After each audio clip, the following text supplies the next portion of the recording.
s'il faut parler du pays de l'Issam, je peux faire un discernement en deux catégories. Et je voudrais dire les Béninois de la diaspora qui sont ici et aussi les officiels américains. Par rapport aux Béninois de la diaspora qui sont ici, je dirais que c'est exactement l'image de ce qui s'est passé au pays. Ça veut dire quoi? Que une grande partie des Béninois ici n'ont pas trouvé un intérêt important par rapport à ces scrutins. Et exactement comme plus de 62% qui ne sont pas allés aux urnes. Et par contre, il y a une petite minorité qui relativement bon, maintenant au niveau des officiels, même s'il n'y a pas de réaction officielle de ce côté, ce que moi j'entends d'ici et ceux à qui je parle, ils attendent de voir. Parce qu'on peut croire qu'une élection, on peut faire d'une élection la restauration de la démocratie à l'urgence des Américains vis-à-vis du Bénin. Et donc, ils attendent de voir parce que malgré de cette élection, c'est dans une mesure bien passée, les Américains attendent de voir les actions du gouvernement. De mon point de vue, les Américains attendent beaucoup plus que ce qui se fait à Cotonou.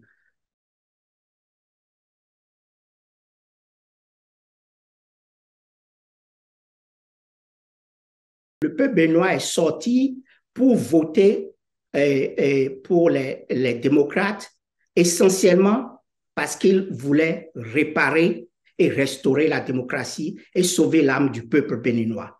Donc, essentiellement pour ça, ils sont partis, ils sont sortis sans discrimination, ceux qui sont sortis pour voter. C'est leur but. Je donne l'impression pour le moment que ce n'est pas ce qui s'est passé dans les urnes. Donc, le grand perdant dans ce contexte, c'est le peuple béninois. Par contre, et c'est triste, le grand gagnant, c'est le président Talon, dans le sens où il a voulu et réussi par cette élection sans violence, un peu dans la paix, se débarrasser du stigma, généralement, qui est le stigma d'exclusivité quand il s'agit des élections, le stigma de mort quand il s'agit d'élections. Par ces élections, il a essayé de se réhabiliter, mais de manière superficielle, parce que la substance n'était pas là. Donc, ça, c'est au niveau du pouvoir et du président Talon. Par contre, les démocrates, ils ont déjà le président Talon a vidé de sa substance la lutte pour la restauration de la démocratie. En effet, le peuple s'est porté contre eux, mais quand vous regardez depuis le déroulement je dirais depuis le début du processus électoral, je parle de la confession de la liste électorale, je parle de l'épisode de la Cour constitutionnelle, c'était tout le temps dans la compromission, ce qui a et Talon a accompli ce qu'il voulait, c'est-à-dire que se débarrasser de ce stigma. Si la liste électorale que les démocrates avaient présentée était une liste saine, et que si le processus dans lequel ils se sont engagés était un processus sain, sans, comment dirais-je, sans objectif personnel, ça aurait peut-être été mieux. Ça, c'est important. Vous ne pouvez pas avoir de vos camarades de combat, de votre leader en prison et dire qu'on va à des élections sans rien obtenir avant de vous aller. Surtout que à la dernière visite de la délégation béninoise à Washington, la communauté internationale exigeait sans embâche de Patrice à la restauration de la démocratie au Bénin, à la libération sans condition des prisonniers politiques, en substance à la transparence des élections législatives. Donc, c'était des exigences qui ont amené Patrice Talon à laisser le jeu plus ou moins ouvert. Mais parce qu'il y a eu beaucoup de compromissions au niveau des acteurs, et je veux parler essentiellement des démocrates, ils ont aidé le président Talon à vider de sa substance le combat pour la restauration de la démocratie.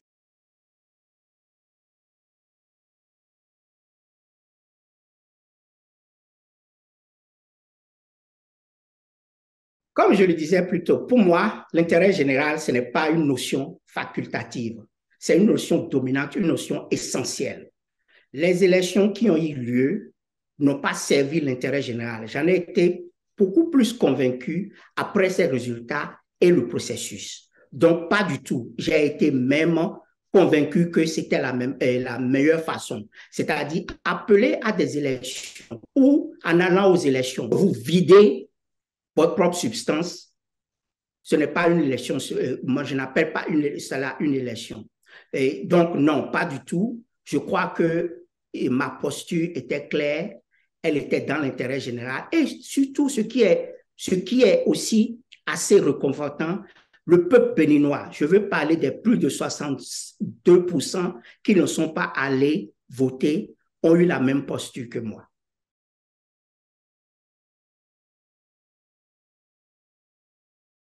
Si le processus devrait être relancé aujourd'hui, il y a des prérequis. La libération sans condition. Parce que quand vous parlez d'exclusivité d'une élection, ça sous-entend que ceux qui sont en prison, qui se sont battus, ont été exclus si vous y allez sans eux.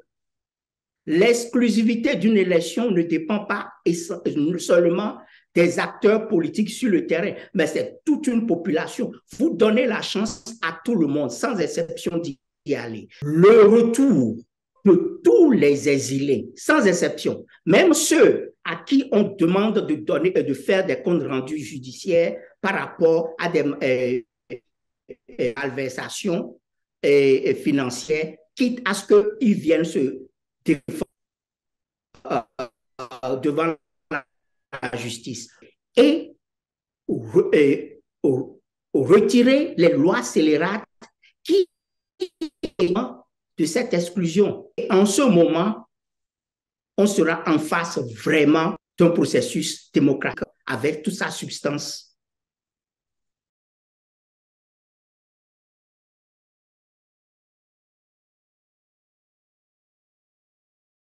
C'est quoi une renaissance?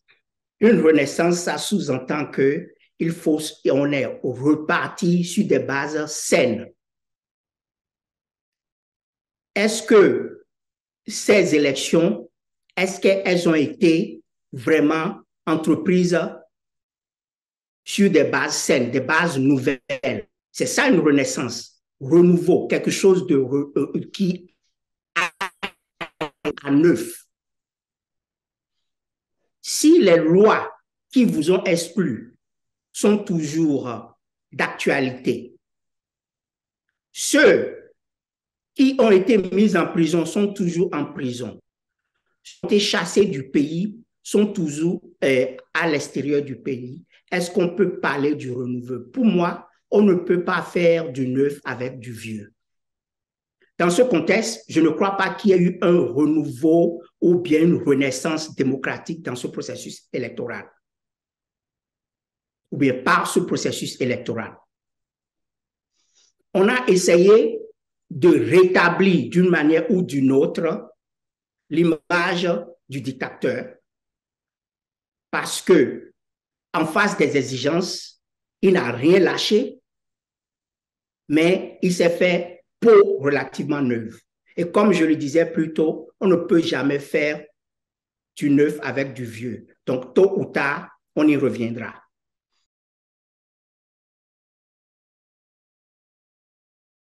Donc, quand vous avez un objectif, qui est un objectif essentiel pour tout le peuple, la compromission n'est pas de mise. Et tant que vous n'avez pas atteint cet objectif, vous êtes insatisfait. c'est dommage parce que il y a eu des morts. Il y a eu des morts. Il y a eu des gens qui ont perdu leur vie, qui ont perdu leurs ressources dans cette lutte pour la restauration de la démocratie. Et on constate malheureusement qu'elle n'est pas effective. Donc, on ne peut pas se réjouir pour avoir dépensé fort et perdu autant et ne pas avoir avancé et dit qu'on est satisfait au détour d'une élection. Il n'en était pas vraiment une. Parce qu'à la fin, qu'est-ce qui s'est passé? Le peuple a été volé des résultats qui devraient être. Oui, et je félicite encore les populations pour leur pacifisme. Je crois que le seul point sur lequel on peut tous s'entendre, c'est-à-dire que ces élections ont été pacifiques, dans ce contexte, oui, on peut se réjouir. Mais au-delà de ça, il y a matière vraiment à regretter.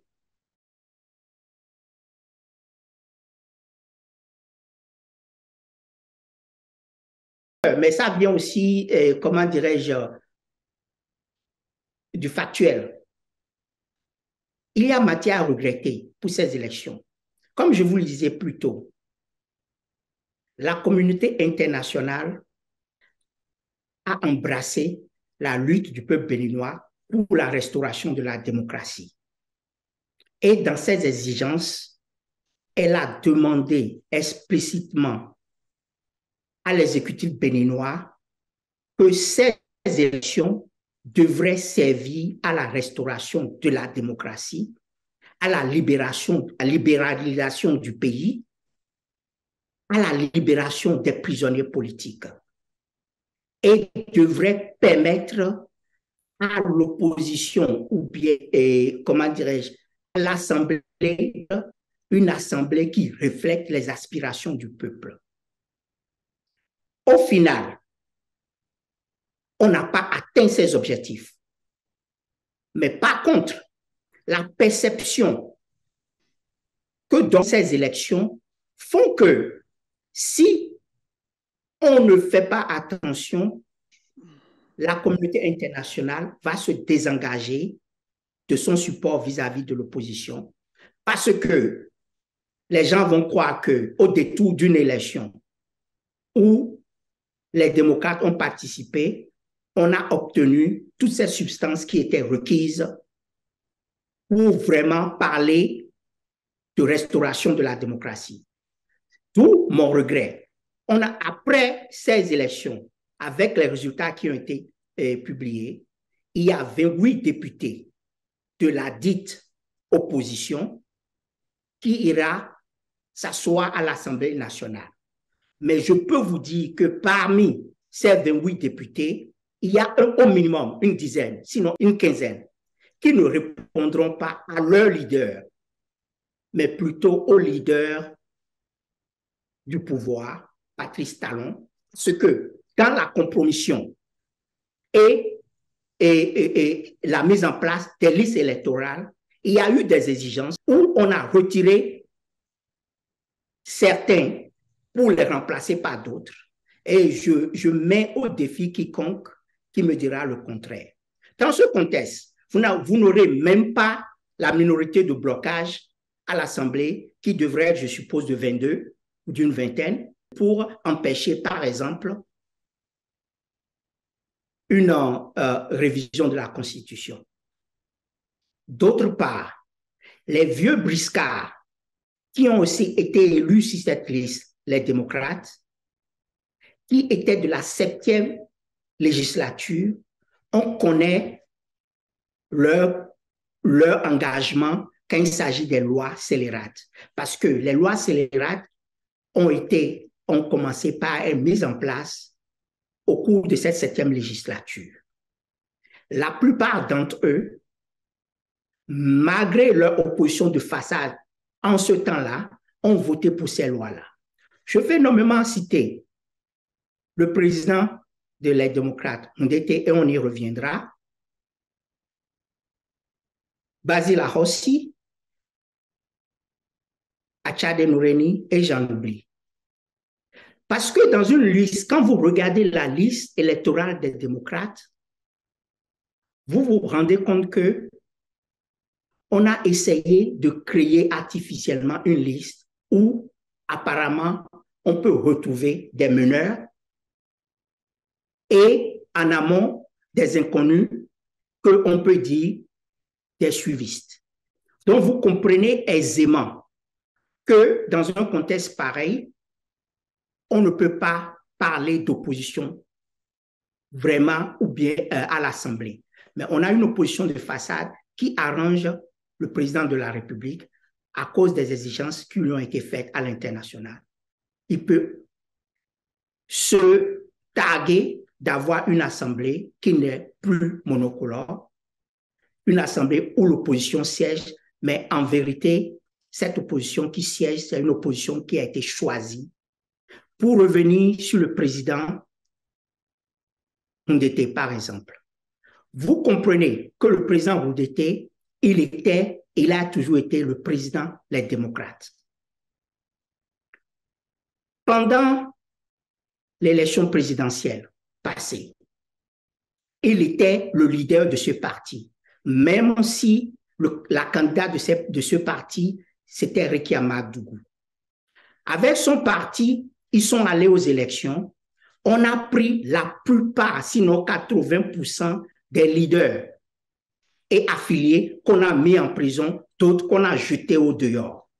Mais lui, le président, il est resté sur place. Toute cette période-là, il est resté sur place pendant que les autres étaient en prison. Il n'a pas changé d'habitude. Mais il n'a pas du tout été inquiété. Il faut qu'on se pose de ces questions.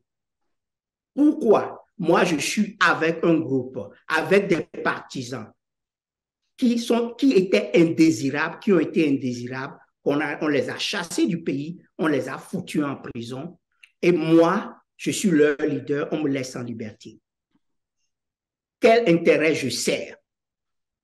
Il faut se poser cette question. Même le vieux Ali Oudou, on l'a pris. On a pris des petites comme Okumasu. Et on ne prend pas le leader des démocrates. Et c'est celui-là sur qui on compte pour aller faire de l'opposition. Ça, c'est la compromission tout azimut. Soyons clairs. C'est des gens que je connais, c'est des gens que j'aime bien. Mais comme je vous le dis, pour moi, l'intérêt général n'est pas facultatif. Donc, quand vous me dites que si ça vient de mon cœur, oui, ça vient de mon cœur, mais ça vient de la réalité du pays.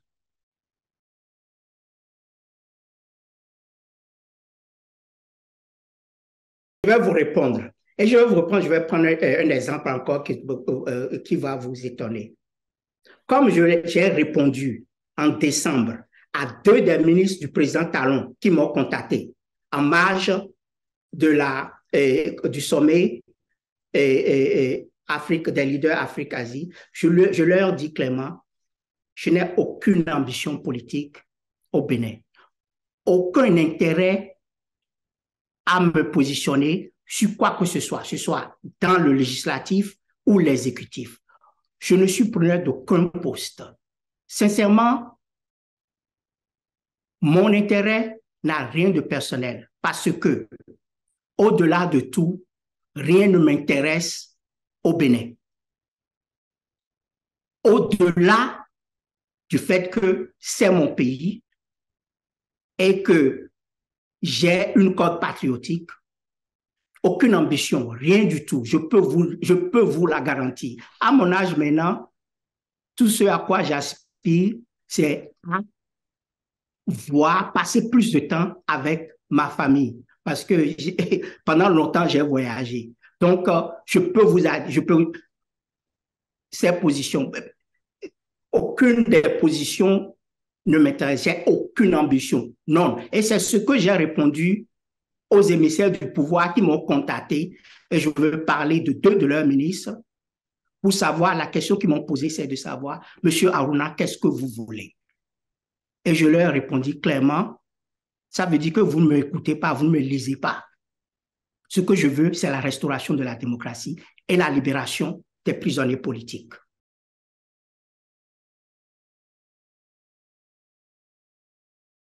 J'ai été ambassadeur malgré moi.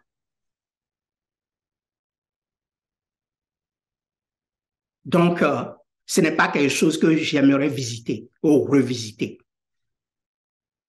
Je peux vous le dire, les gens ne comprennent pas. L'ambassadeur Andrew Union, un compagnon de lutte du révérend Martin Luther King, ce qui à la libération du noir américain. C'est lui qui était mon podcast que j'ai le poste d'ambassadeur. Si j'ai évolué, j'ai été conseillé, j'ai été mentoré par ces gens-là, ça veut dire que j'ai été formaté d'esprit des valeurs de libération, valeurs de restauration, de démocratie. Donc, je trouve à la limite insultant quand on me demande si c'est pour des intérêts personnels que je me bats. Écoutez, comme je le disais, après tout, j'ai été l'ambassadeur du président Yahi Boni aux États-Unis. Ce n'est pas petit. Et pour cela, je lui dois reconnaissance, je lui dois loyauté, je lui dois fidélité. Mais par contre, tant que je sais que ce combat qu'il fait se départit des intérêts généraux, et aussi la responsabilité d'aller contre ces actions-là. Donc, pour vous dire quoi? Que j'aurais pu me taire. J'aurais pu juste m'asseoir parce que j'ai quelqu'un qui m'a propulsé à un niveau donné. Mais s'il s'agit de choisir entre l'intérêt général et de supporter, de mon point de vue, l'intérêt personnel, il n'y a même pas d'égalité. Je vais à l'intérêt général. Donc, mon combat n'est pas du tout intéressé. J'ai eu à dénoncer ce qu'il fallait dénoncer quand ils se sont départis de l'intérêt général. Parce que quand je collabore avec vous, leader ou pas leader, je ne collabore pas avec vous pour vous. Je collabore avec vous pour l'intérêt général parce que je suppose que en ce moment, vous incarnez la voie pour faire avancer la chose commune. Il n'y a rien de personnel dans mon approche. Tout ce que j'essaie de faire, c'est pour faire avancer l'intérêt personnel, rien d'autre. Ce qui me met assez souvent en porte-à-faux avec la plupart de nos politiques, parce qu'ils ne comprennent pas que un jour, je les aide et demain, je les dénonce. Et je leur dis, avant que je ne rentre dans une relation de travail ou une relation, quelle qu'elle soit, avec quelqu'un, je vous dirai, je ne le fais pas pour vous, mais je le fais pour l'objectif général. Et en ce moment, vous incarnez cet objectif général. Parce que, quoi? Le personnel n'a de sens que dans le général. Je répète, le personnel n'a de sens que dans le général.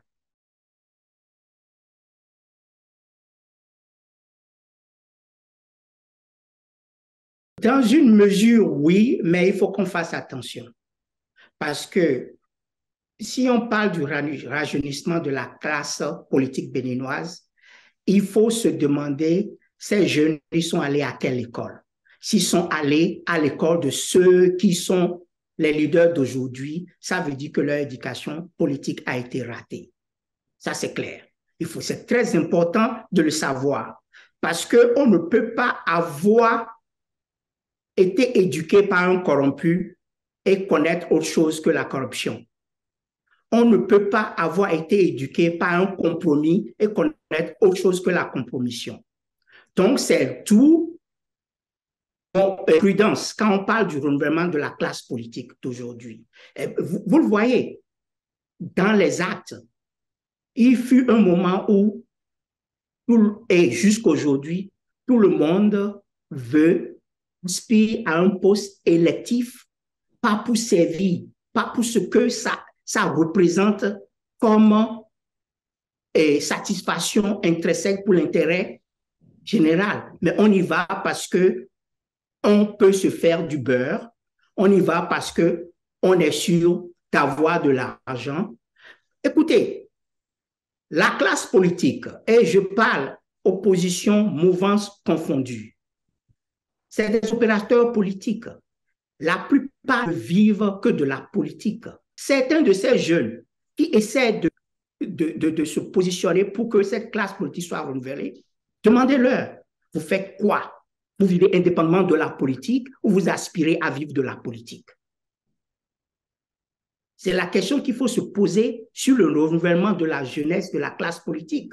Parce que si vous êtes sorti de l'université et que vous avez été à peu près et pendant tout le temps au campus acteur et responsable politique ou bien acteur politique au campus, et qu'après ça, vous n'êtes pas parti, vous n'avez pas de boulot, et que vous continuez dans cette voie et que ça vous marche, et vous aspirez à aller à l'Assemblée nationale, par exemple, vous ne vivez que de la politique.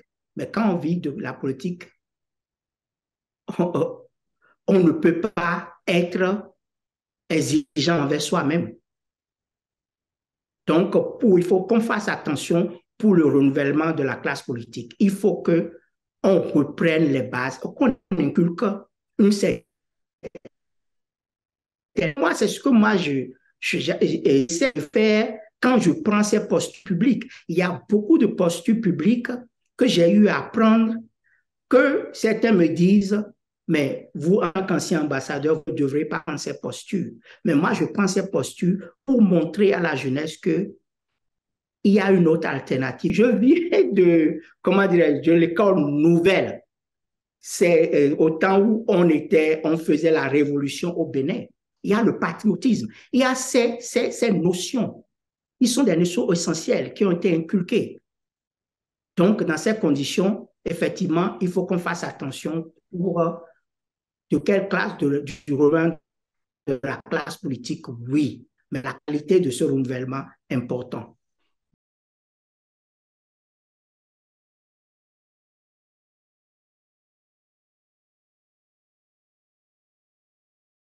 Écoutez, je ne suis pas étranger au MCA, vous l'aurez peut-être deviné, dans le sens que le premier compact et le deuxième compact, j'ai eu quelque chose plus ou moins d'une importance d'une importance à avoir dedans. Donc, je suis très près du dossier MCA.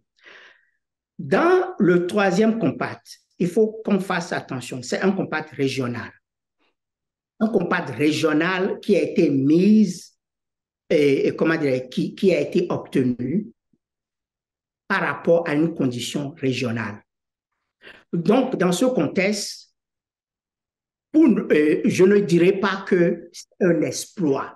On essaie de nous le faire connaître, de faire savoir, comment dirais-je, le gouvernement actuel, ce n'est pas un exploit en soi. Pourquoi ce n'est pas un exploit en soi? Regardez déjà au niveau des montants qui ont été alloués au premier compact. Je crois que c'était à peu près 304 000 millions de dollars. Au deuxième compact, une progression de moins 100 millions, donc 404 millions de dollars. Mais ce dernier compact, d'une part, pour les deux pays, c'était 500 millions de dollars qui devaient se partager entre les deux pays. Mais si vous vous rappelez de l'épisode cause de la malgouvernance et de la situation démocratique du pays, ce compact avait été amputé. La portion du Bénin avait été amputée d'une somme substantielle, si vous vous rappelez. Cette somme substantielle dont elle a été amputée n'a jamais été rétrocédée au Bénin parce que la situation qui a fait qu'elle a été amputée existe toujours et est latente. C'est la situation de restauration des droits humains, c'est la situation de la libération des prisonniers politiques, c'est la situation de la malgouvernance.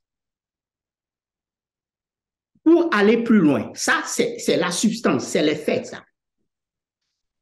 Donc, sur 3 compacts qui, au départ, ont une progression nette dans les revenus, elle a diminué substantiellement au 3e compact. Ça, et les chiffres ne mentent pas, mais au-delà des chiffres, il y a la forme, il y a l'imagerie. À part la signature de la convention qui s'est faite en présence de Blinken et en présence du président Talon et du président Bazoum, il y a une différenciation. La différenciation se retrouve dans quoi? Le président Bazoum a été reçu par le président Biden. Le président Bazoum a eu son tête-à-tête avec le secrétaire d'État Blinken. Cette courtoisie n'a pas été octroyée au président béninois. Et pourtant, comme je le disais, comme le dit vulgairement, vous êtes venus dans le même bateau, mais vous n'avez pas accosté au même port. Donc, je suis vraiment triste que le pouvoir béninois, l'exécutif béninois, ne prennent pas cela en compte dans leurs analyses. Et puis, on essaie de jubiler pour dire que le Bénin a une bonne performance et on a eu un compact. Le compact, c'est dans sa forme, dans son contenu et dans son résultat. C'est comme ça que ça a été écrit. Si on vous montre que vous n'êtes pas là, mais parce qu'on a besoin du Niger. Parce que c'est ça, en fait, le problème. Le Niger est un partenaire stratégique. On aurait ne pas octroyer sur la base de la malgouvernance, du manque de démocratie et de liberté au Bénin. Parce que c'est ça les préceptes du Millennium Challenge Account. On aurait pu ne pas octroyer ce compact-là au Bénin, mais parce que on a besoin d'un compact régional qui devrait aider le Niger. On a fermé les yeux d'une manière ou d'une autre sur ça, mais on leur a fait savoir que c'est comme on dit, c'est comme quand vous allez au bac, on vous rachète. Vous êtes à moins de la moyenne, mais on vous rachète. C'est comme ça qu'on voit ça. Il n'y a pas raison à jubiler. C'est dommage, venant de quelqu'un comme moi, que je dise quelque chose là-bas, parce que je me suis battu pour les 2 premiers compacts. Mais c'est aussi responsable qu'on constate les manquements de ce gouvernement-là.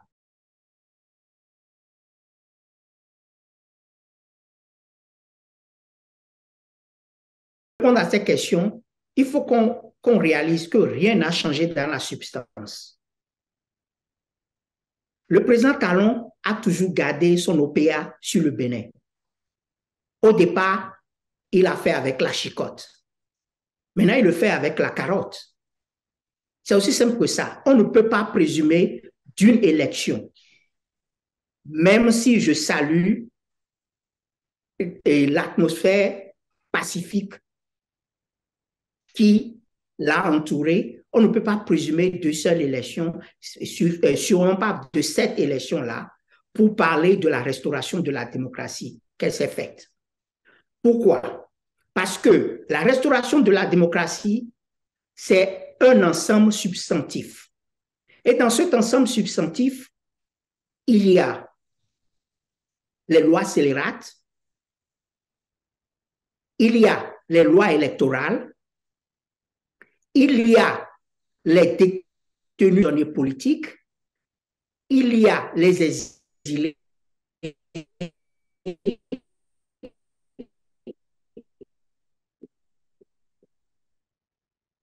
il y a tout un ensemble qui fonde un contexte démocratique qui n'ont pas été remplis. Mais sa forme a été dans la compromission pour qu'on n'aille pas dans un contexte où le stigma d'assemblée monocole colle toujours à la peau de talon. Et c'est ce qu'il a voulu. Donc, il a essayé de se faire peau neuve. C'est comme quelqu'un qui est tombé dans la boue. Il change ses habits, mais il ne sait pas laver. Et la boue a séché sur lui. C'est aussi simple que ça. Donc, dans ces conditions, on peut tout dire. La restauration de la démocratie, elle n'est pas là. Et mieux encore, les détenus politiques sont toujours en prison. Il va falloir que tous les acteurs politiques béninois, pour se rattraper, il faut, sans condition, libérer les détenus politiques. Ça, c'est la prochaine étape qui doit se faire même avant la mise en place de cette assemblée. C'est en ce moment qu'on pourra vraiment penser à un dégel de la situation politique au Bénin qui pourrait amener à une restauration éventuelle de la démocratie.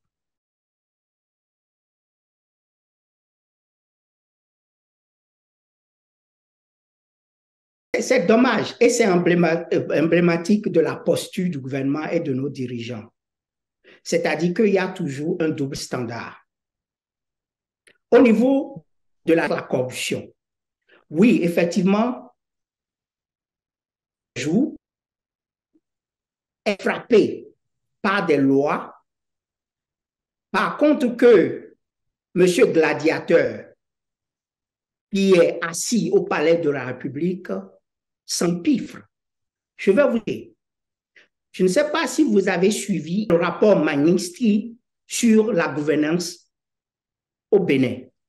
Quand vous lisez ce rapport-là, le rapport dit clairement qu'un système a été mis en place au Bénin, présidé par le président Talon, et la main à l'ouvrage était M. Djobbenou, qui était le président de la Cour constitutionnelle en ce moment, avait été le ministre de la Justice et exécuté par M. Wandani, qui est le ministre des Finances.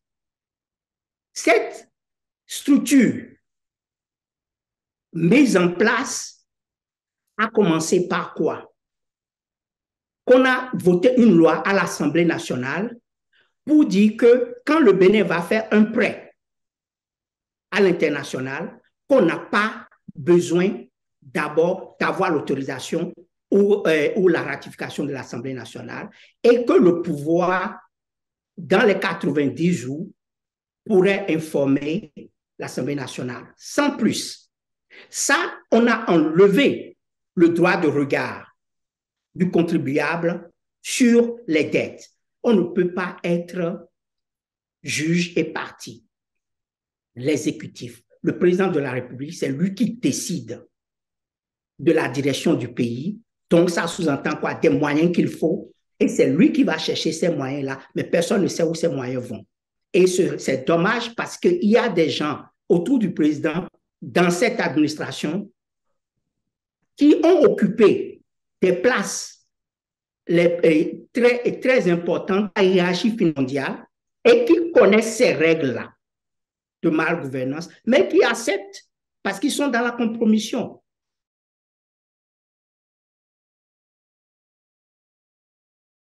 Pour moi, c'est clair. La libération des détenus politiques, dont Réki Amadougou, Joël Aïvo, ça, ce sont mes combats personnels. Et tant qu'on n'y arrivera pas, on n'aurait pas vraiment restauré l'âme de notre pays, le Bénin. Le combat, l'autre combat, c'est la restauration effective d'un état de droit. Nous y sommes arrivés. Non. Dans l'effectivité, pas. Dans l'apparence, peut-être. Mais c'est la substance qui importe pour la nation. Donc, il faut vraiment une restauration effective de notre démocratie et de l'état de droit. Et ceci, tout le monde a sa place. Même les démocrates qui sont dans la compromission, ce n'est jamais trop tard pour bien faire. Ils peuvent se repositionner. Parce qu'il faut se rendre compte que le peuple béninois qui est allé aux urnes pour les élire leur a donné un blanc-seing. On ne les a pas questionnés sur la liste, sur la substance, sur les compromissions. Ils leur ont dit, allez-y. Maintenant, ils sont redevables à ce peuple-là. Ils doivent avoir un blanc-seing que le peuple leur a donné. Et moi et certains d'entre nous, on est là pour les rendre honnêtes. Merci.